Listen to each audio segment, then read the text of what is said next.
જો મિત્રો મજામાં ને તો આઈ હોપ તમે બધા મજામાં હશો। તો તેજસ કિચનમાં આપનું હાર્દિક સ્વાગત છે।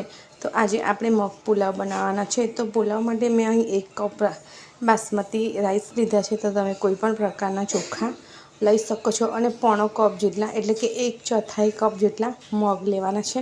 તો ચોખા કરતાં એકદમ ચોથા ભાગનું મગ લેવાના છે। તો છે ને એકદમ સરળ માપ। તો હવે આ માપથી આપણે રેસીપી સ્ટાર્ટ કરીશું। તો સૌપ્રથમ મગને આપણે પલાળી લઈશું અડધો કલાક માટે અને પછી એને બાફવાના છે અને ચોખાને પણ 10 થી 15 કે 20 મિનિટ જેટલા પલાળીને પછી આપણે એને પણ બાફી લઈશું।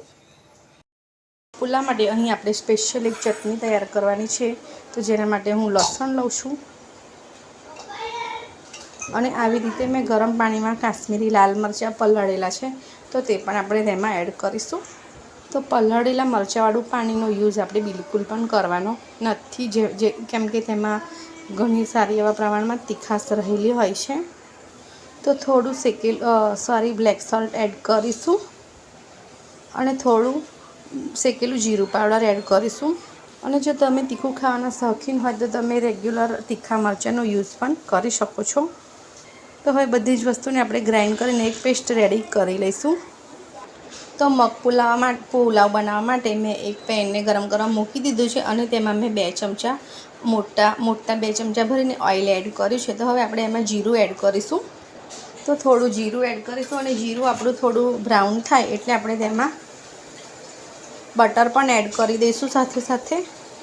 તો મેં અહીં 1 મોટી ચમચી જેટલું બટર લીધું છે। 2 તમાલપત્ર પણ લીધા છે। તો તેને પણ આપણે સરસ રીતે એડ કરીને મિક્સ કરી લઈશું।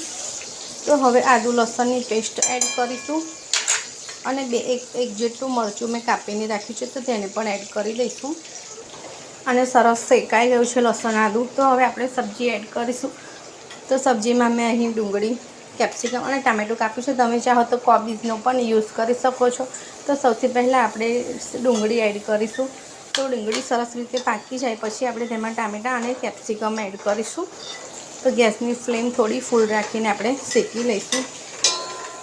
તો આપણી ડુંગળી સંતળાઈ ગઈ છે। તો હવે આપણે કેપ્સિકમ અને ટામેટાં પણ એડ કરી દઈશું। તો તેને બહુ આપણે સાંતળવાના નથી, થોડો ક્રંચ રહે એવી રીતે આપણે તેને ખૂબ જ ઓછા કૂક કરવાના છે। તો સબ્જીના ભાગનું એકદમ થોડું મીઠું એડ કરીશું કેમ કે મેં રાઈસમાં પણ મીઠું એડ કર્યું છે અને મગમાં પણ મીઠું એડ કર્યું છે। તો આપણે વધારે પડતા મીઠાનો યુઝ કરવાના નથી। તો હવે આપણે કાશ્મીરી લાલ મરચું પાવડર એડ કરીશું જેથી કરીને સબ્જીનો કલર એકદમ સરસ આવે। તો 1 ચમચો તમે વધારે પણ એડ કરી શકો છો અને ધાણા જીરું પાવડર એડ કરીશું।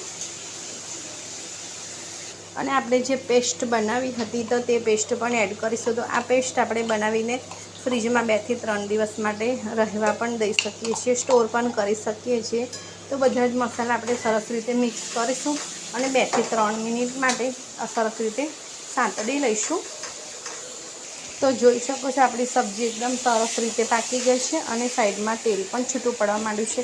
તો હવે આપણે બાફેલા મગ એડ કરીશું। તો મગને આપણે એવી રીતે બાફવાના છે કે એકદમ છૂટા અને દાણો એકદમ બફાયેલો હોય એવી રીતે। તો તમે ચાહો તો કુકરમાં પણ બાફી શકો છો અને છૂટા પણ બાફી શકો છો।